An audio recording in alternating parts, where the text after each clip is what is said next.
이번에 강의하게 될 로자 26의 경중장이라 하는 것은 우리에게 있어서 무엇이 무겁고 무엇이 가벼운가라고 하는 것은 가치 개념으로 말하고 있는 것입니다.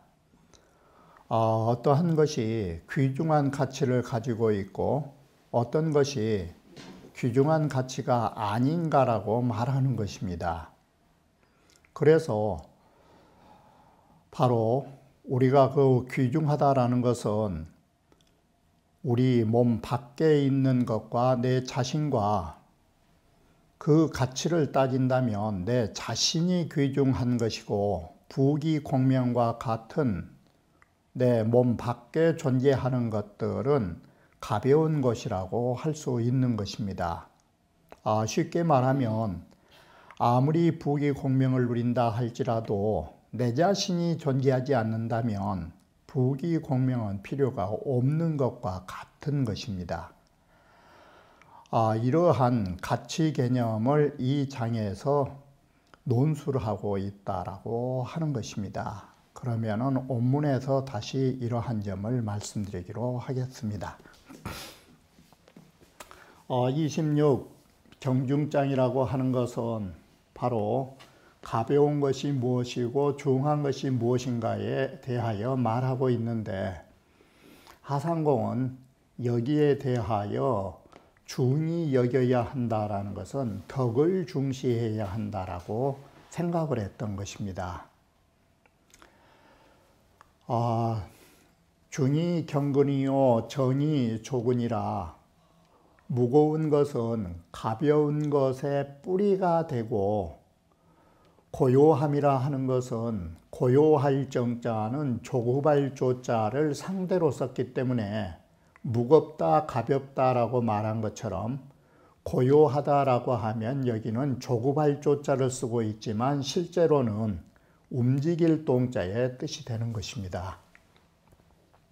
그래서 고요함이라 하는 것은 움직임을 낳아주는 그 군주의 역할이 된다라고 해서 중과 바로 정이 뿌리가 되고 그 군주가 됨을 말해주고 있는 것입니다.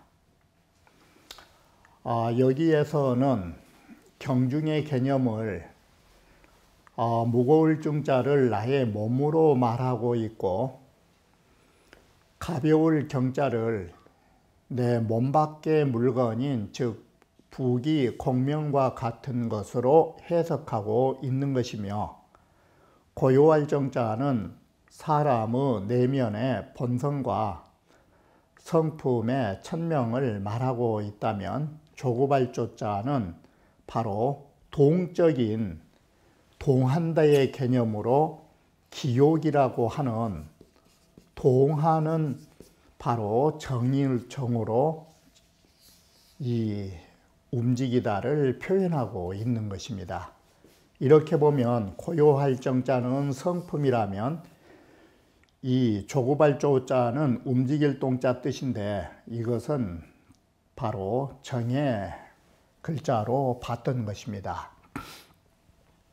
자, 여기에서 무겁다라고 하는 것을 몸이라고도 말하지만 이 무겁다와 가볍다라는 것은 상황에 따라 달라지는 것입니다.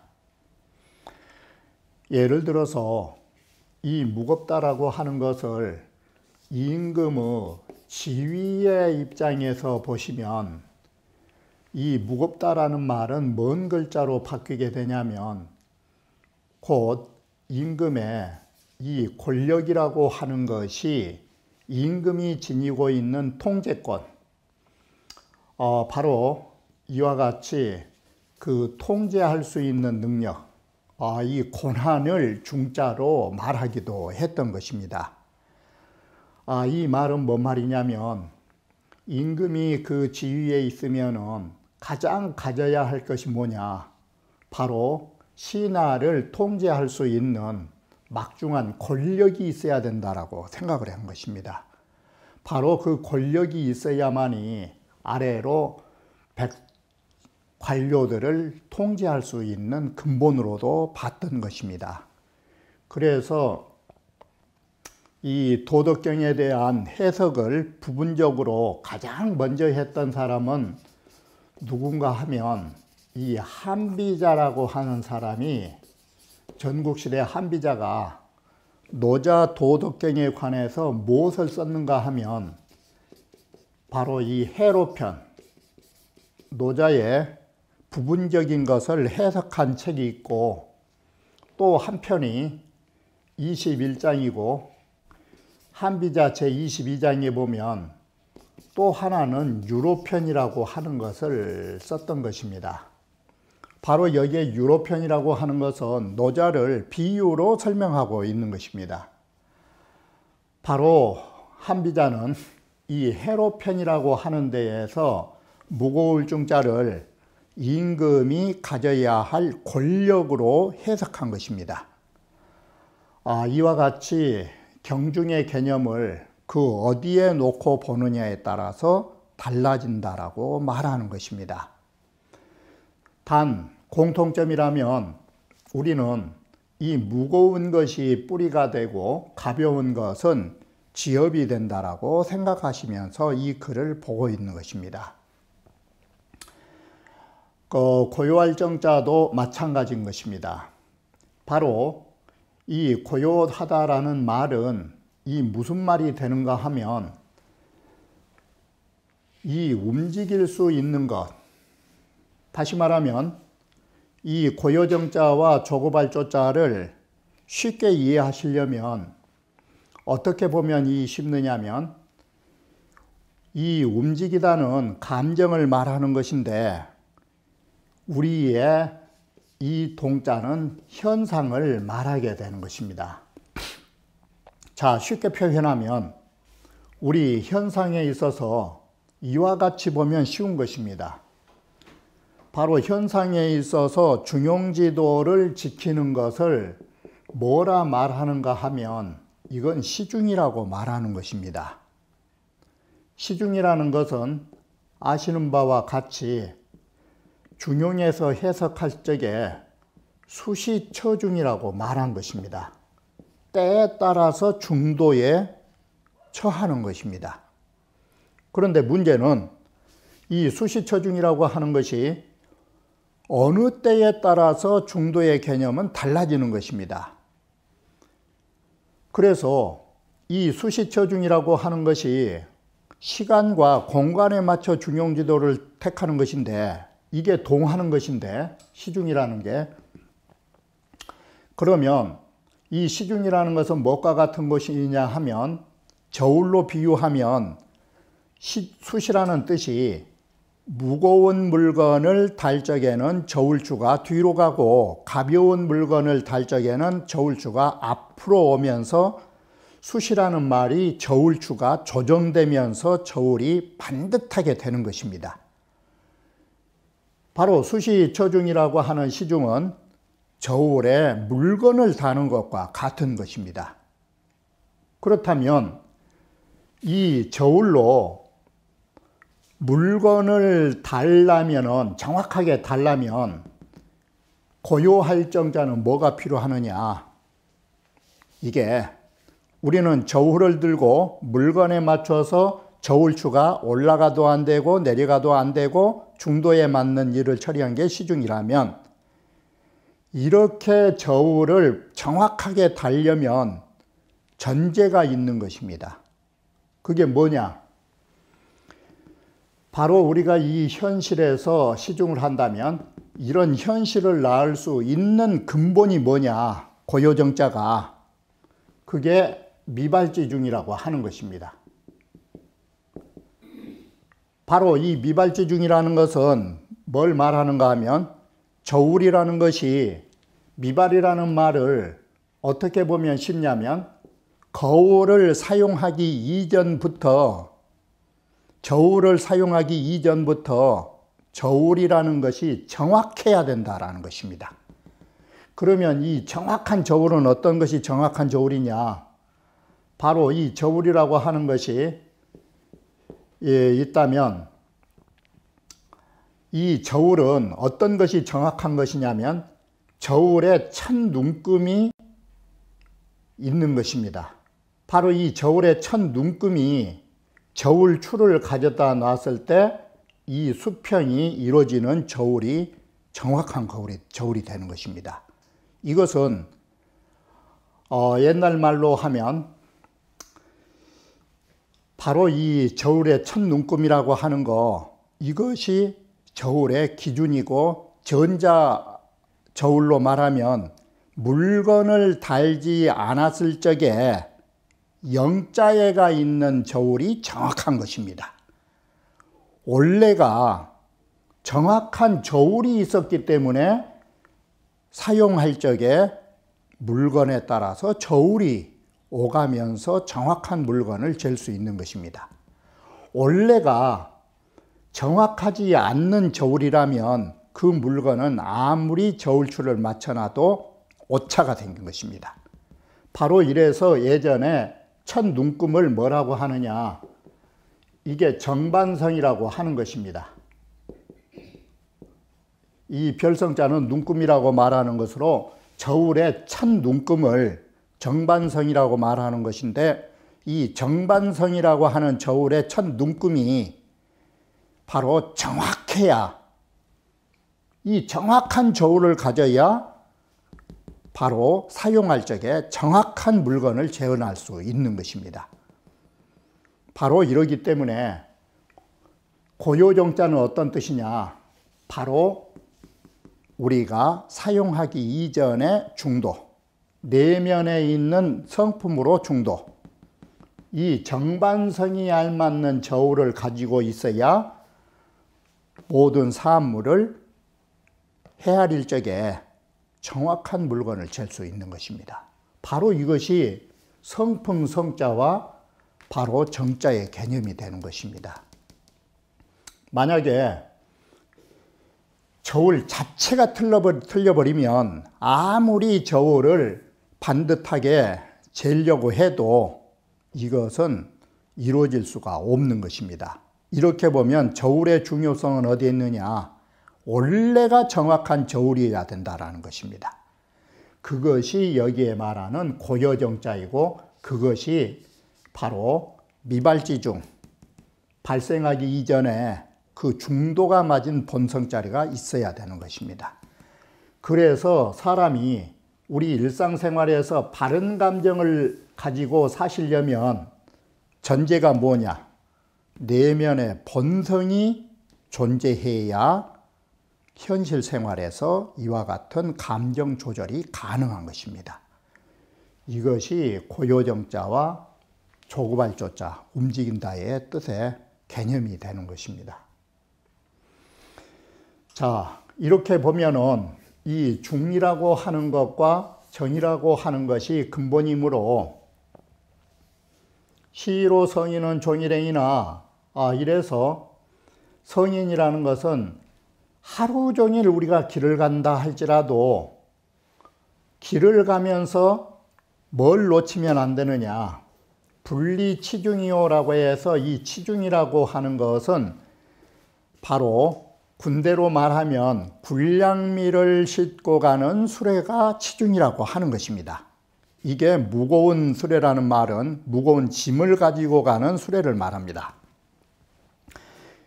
바로 이래서 성인은 하루 종일 행하면서도 보급물자를 실은 이 수레 곁에서 떠나면 죽는다라는 것입니다. 그래서 바로 이 말을 바꾸면 성인에게는 항상 중한 것이 되는 바로 이 중한 심신 성명이 중하기 때문에 항상 우리는 몸과 마음과 본성의 자리를 떠나면 안 된다라는 말이 되는데, 이 말을 다른 말로 하면, 그러기 때문에 이 임금이라고 하는 것은 하루 종일 있으면서도 뭘 떠나면 안 되느냐, 그 사람이 가지고 있는 권력이라고 하는 것을 내주면 안 된다라고 말한 것입니다. 바로 이와 같이 치중이라고 하는 것은 뭔 글자를 비유하고 있냐면 무거울 중자를 비유하고 있는 것입니다. 그리고 수유 영관이나, 비록 영관이라고 하는 것은 두 가지로 보고 있는데, 첫 번째는 부귀공명, 남들이 보기에 영화스러운 볼거리, 영화스러울 영자하고 볼관자에서 볼거리, 그래서 부귀공명이라고도 말한 것입니다. 그런데 또 하나는 이 관자를, 주역에서도 그러다시피 이 관자는 집관자 뜻이 있는 것입니다. 그래서 도교에서는 절이라 하지 않고 도교의 건물은 뭐라고 쓰느냐? 도관이라고 말한 것입니다. 이게 왜 집관자가 되느냐? 이 볼관자는 어떤 뜻이 있냐면, 이 볼견자나 볼간자나 볼관자에 비해서 글자가 다른 것입니다. 볼견자는 눈으로 본 거라면 볼간자는 시야가 좁은 것을 보는 것입니다. 그런데 이 관자는 두 가지 뜻이 있는 것입니다. 바로 이 볼관자는 어떤 데 사용되냐면, 먼저 우리가 말하는 인생관이니 정치관이니 관념의 관자는 내면을 보는 것입니다. 이게 한 뜻이 있고, 또 하나는 널리 볼 수 있는 것, 다시 말하면 높은 집에 올라가면 멀리 바라볼 수 있는 집, 이게 멀리 시야가 보이는 집이라고 해서 볼관자가 되는 것입니다. 그리고 멀리 바라볼 수 있다라는 것은 집관자에 어디서 보는 거냐면, 위에서 아래를 볼 적에 널리 볼 수 있다가 볼관자 뜻이고, 그러면 아래서는 어떤 것이냐? 아래서 쳐다보면 높게 보이는 집, 이게 볼관자, 집관자가 되는 것입니다. 그래서 영관이라고 하면 집관자로 볼 경우에는 어떤 뜻이 나오냐면, 하상공은 영관이라고 하는 것을 집관자 뜻으로 보기 때문에 궁궐의 뜻으로 봤던 것입니다. 그래서 아무리 궁궐과 같이 큰 집에 살면서도 라는 말이 비록 영관을 두었다 할지라도, 궁궐과 같이 그런 큰 집을 뒀다 할지라도, 자, 거기에서 어떻게 해야 되느냐? 연처 초연이언을이라고 해서 편안하게 거처하고 초연하라라는 것은 조정에 가서도 항상 정신이 없이 마음에 조급하게 살지 마시고 편안하게 거처하고 초탈한다. 그러면 여기에서 뭔 글자가 나오느냐? 고요정자가 나온 것입니다. 이게. 그러니까 정신없는 그런 집에 들어가서도 편안하게 사시는 고요한 안정된 마음이 필요로 하다라고 말한 것입니다. 바로 이렇게 해서 중이 경건과 정이 조군이라는 말을 두 가지로 비유한 것입니다. 그래서 성인은 하루 종일 길을 가면서도 목숨에 관계되는 밥을 벌리하면 안 된다라는 말하고 같은 것입니다. 그래서 짐 실은 수레 곁을 떠나면 안 되듯이 항상 중한 것을 놓치면 안 된다라고 말한 것입니다. 그리고 고요함은 움직임의 임금이 되듯이 아무리 그렇게 정신없는 조정과 같은 데에 살지라도 편안한 마음으로 초연해서 사시면 마음이 안정되어서 모든 일을 해나갈 수가 있다가 되는 것입니다. 이것이 비유법으로 사용된 구절을 말해주는 것입니다. 자, 그래서 이 치중이라고 하는 것은 병거 소재 양식자야라, 군사가 동원될 적에 싣고 가는, 병거에 싣고 가는 양식이니까 요즘 말로 하면 이 군수품을 실어 날리는 바로 차가 되는 것입니다.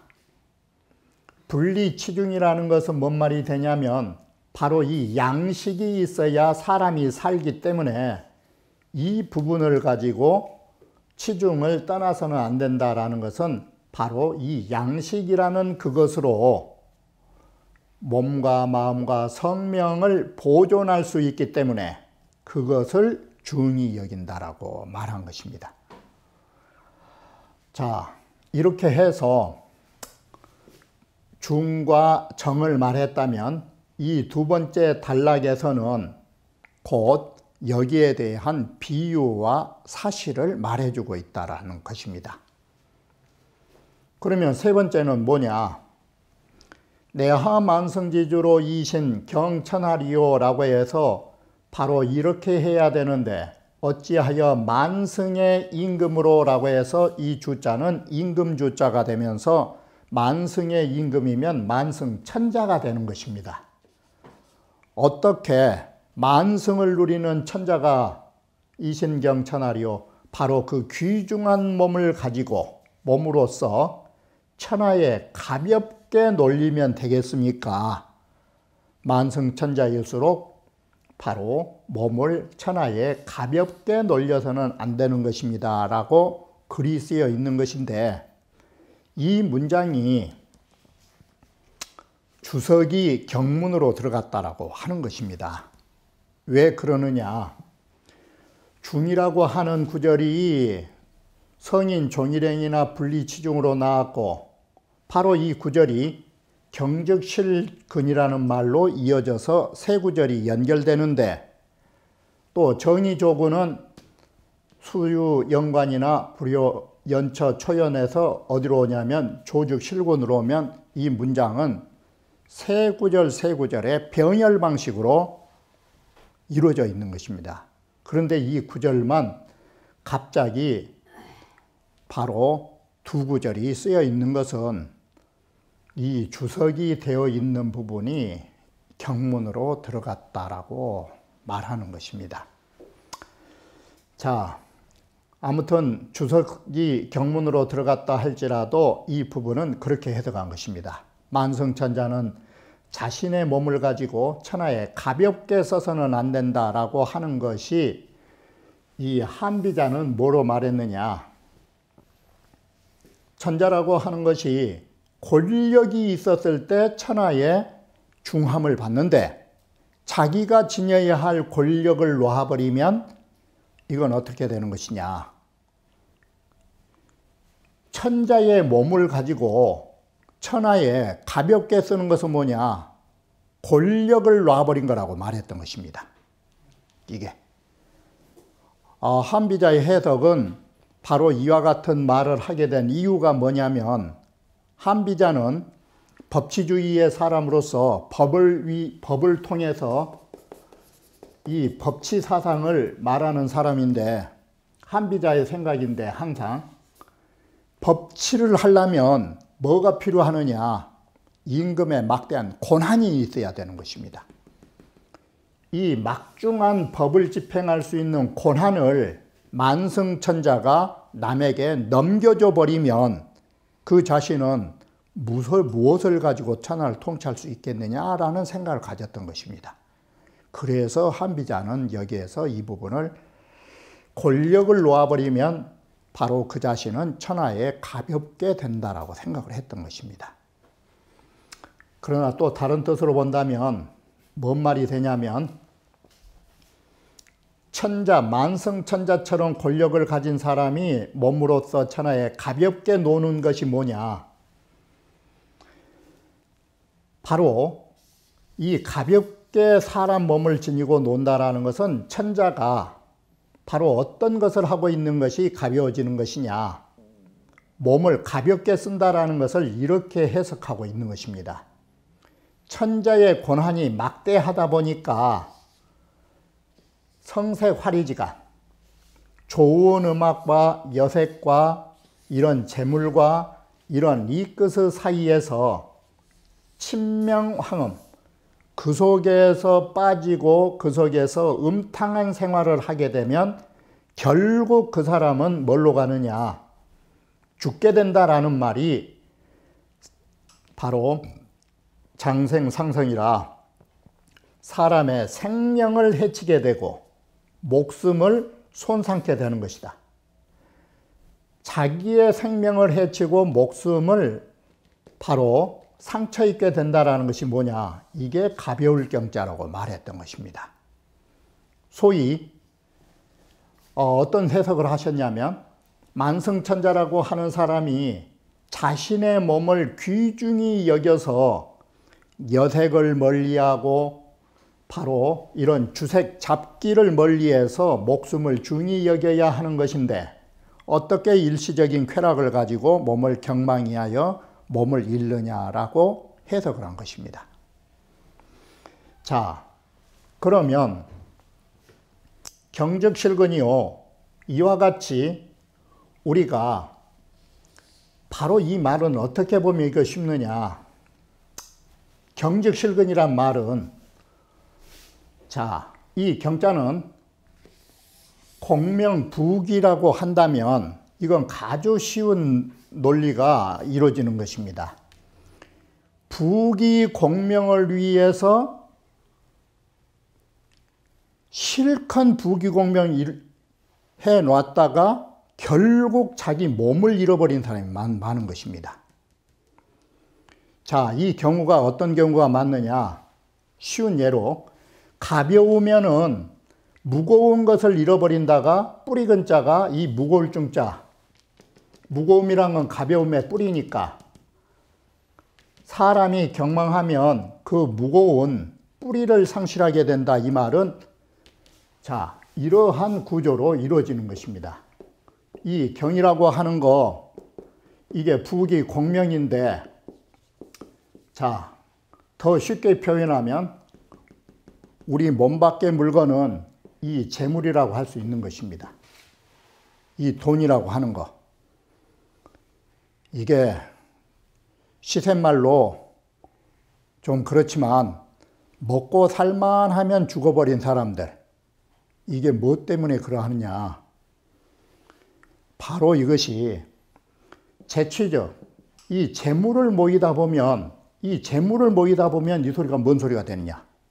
재물을 모인 게, 그게 이 가벼운 것을 위해서 목숨을 바치다 보면 이 소리가 되는 것입니다. 바로 사람은 복의 그릇이 넘치면 가는 것인데, 그렇게 말하기가 좀 그러면 사람은 그 돈을 모으는데 죽어라고 고생하게 되면, 자, 그 반대로 우리는 큰 걸 잃게 되는 것입니다. 임금이라고 하는 것이 돈을 모이기 시작하면 모인 것이 있으면 반드시 흩어지는 것이 있는 것이 바로 재취적 민산이 되는 것입니다.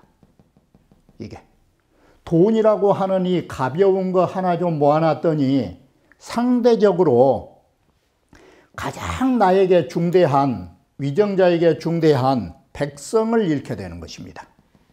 바로 이것이 경적실근이라고 하는 것입니다. 사람은 가벼우면 그 무거운 것을 잃는 거라고. 이 말은 보다 더 쉽게 생각하면 사람들이 가볍고 적은 것을 따지기 시작하면 오히려 큰 것을 잃게 된다라는 말하고 똑같은 것입니다. 그리고 조직실군이라는 말은 이것은 아주 쉽게 이해할 수 있는 부분인 것입니다. 자, 앞서에서도 보셨다시피 이 조자는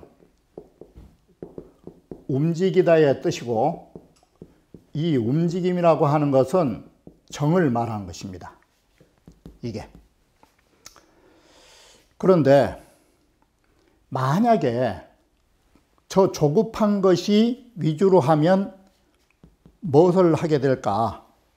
이게, 자, 이 정성이라고 하는 말은 딱 바꿔버리면 정이 성대하다라는 말은 바로 욕심이 크다는 소리가 되는 것입니다. 이게 바로 이렇게 움직이는 감정의 욕구가 성대하면 여기에 따라서 감정이 성하면 반대로 우리는 뭘 잃게 되느냐?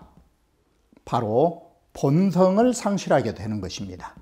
이것이 바로 이 고요하다라고 하는 거, 이것이 본성이라고 한다면 돈을 모이면 중대한 백성이 떠난 것처럼 사람의 감정이 지나치게 소위 감정의 욕구가 많다 보면 상대적으로 이 본성을 상실하게 된다라고 말하는 것입니다.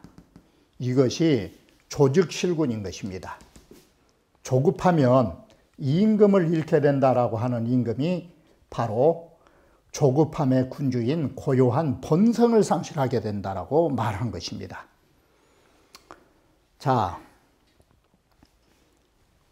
다시 이 글을 말하면 신중히 천하경이니 우리는 이 세상을 얻은 것보다 어느 것이 더 중하느냐, 내 자신이 중대한 것입니다. 예를 들어서 천하를 통치할 대통령을 주든 그 무엇을 예전으로 천자를 주든 하더라도 내 몸이 존재할 때 필요로 하는 것입니다. 바로 이렇게 보면 내 몸이 먼저 귀중하고 천하를 위하는 제왕이나 이런 것은 오히려 가벼운 것입니다. 바로 그렇다면 어떻게 해야 되느냐? 자가사 천하의 불이니 자연히 가벼운 천하를 우리는 놓아두고 그걸 위해서는 안 되는 것이다. 그러면 우리는 뭘 가져야 되느냐? 위신이 도야라. 바로 내 귀중한 내 자신을 위하여 도를 닦아야 하는 것이다. 이게. 그렇기 때문에 또 한 단계 더 넘어가면 도중이 신경이니 천하하고 몸하고 하면 몸이 귀중하지만 진리에 도하고 몸하고 하면 진리가 더 귀중하니, 그리고 몸은 가벼우니 이럴 때는 어때야 되느냐? 자가 사신이 수도니 이것은 스스로 내 작은 몸을 버려두고 도를 닦아야 하는 것이니, 바로 우리는 몸을 버려두고 도를 닦는다는 이유가 뭐냐? 초범 입성야라. 범인에서 초월하여 성인의 경지를 들어가기 위해서 바로 우리의 몸을 가지고 사는 것이 중요한 게 아니라 도를 닦아서 이와 같이 성인의 경지를 들어간 것이 진정으로 몸을 가지고 사는 최고의 가치로 부여하고 있었던 것입니다. 자, 이렇게 보시면 이 경중과 동정이라고 하는 거, 어떤 것이 가볍고 어떤 것이 무겁느냐는 앞에서 보시는 바와 같이 그 가치 개념이 변한 것입니다. 이 세상 모든 것하고 나하고 비교하면 나의 몸이 귀중한 것이고, 나의 몸하고 진리라고 하는 도덕하고 또 비교하면 나의 몸보다는 진리가 더 귀중한 것입니다. 바로 이와 같이 모든 일에 있어서 경중이 있기 마련인 것입니다. 우리는 가벼운 것보다는 무거운 것을 선택하는 거, 이것은 바로 근본이 되기 때문에 그러한 것입니다. 우리가 모든 일을 할 적에도 여기에서는 무엇이 더 중대한 일인가를 살펴봐야 하는 것입니다. 자, 우리 예를 들면 우리 젊은 사람들이 흔히 하는 말이 나는 이것도 배우고 싶고 저것도 배우고 싶고 이런 일도 해보고 싶고 저런 일도 해보고 싶다라고 해서 하고 싶은 일도 많고 배워야 할 일도 많지만 여기에서 무엇을 하는 것이 더 중대하고 무엇을 먼저 배워야 할 것인가를 우리는 따져야 하는 것입니다. 내가 하고 싶어 하는 것 모든 것 할 수가 없는 것이고 내가 배우고 싶은 것 모든 것을 배울 수가 없는 것입니다. 바로 여기에서도 경중이 있는 것입니다. 그래서 우리는 이것저것 다 배우고 싶지만 내가 정말로 지향하고 가치가 있다라고 하는 것을 먼저 배우는 것입니다. 바로 이와 같이 우리의 지혜는 어디에 있는가? 우리가 노력해야 할 일이 수없이 많지만 가장 먼저 가치를 가지고 그 어디에다가 중점을 두고 살아가야 할 것인가, 이게 중요한 것이 되는 것입니다. 그리고 동정 개념도 마찬가지인 것입니다.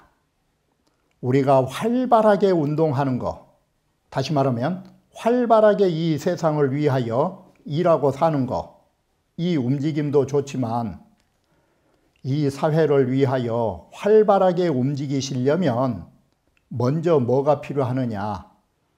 내 자신의 완성이 먼저 필요한 것입니다. 바로 내 자신이 모든 활동을 할 수 있는 정적인 근본 자세가 있는 이후에 왕성한 일을 할 수 있는 것입니다. 왜 고요정자가 필요하느냐? 바로 이것은 두 가지 비유에서 알 수 있는 것입니다. 첫 번째, 거울에 비유하는 것입니다.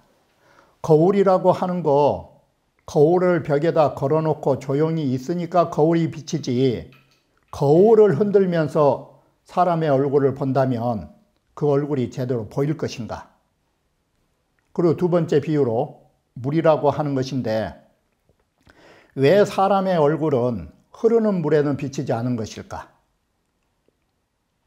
고요한 물에서 내 얼굴이 보이는 것일까?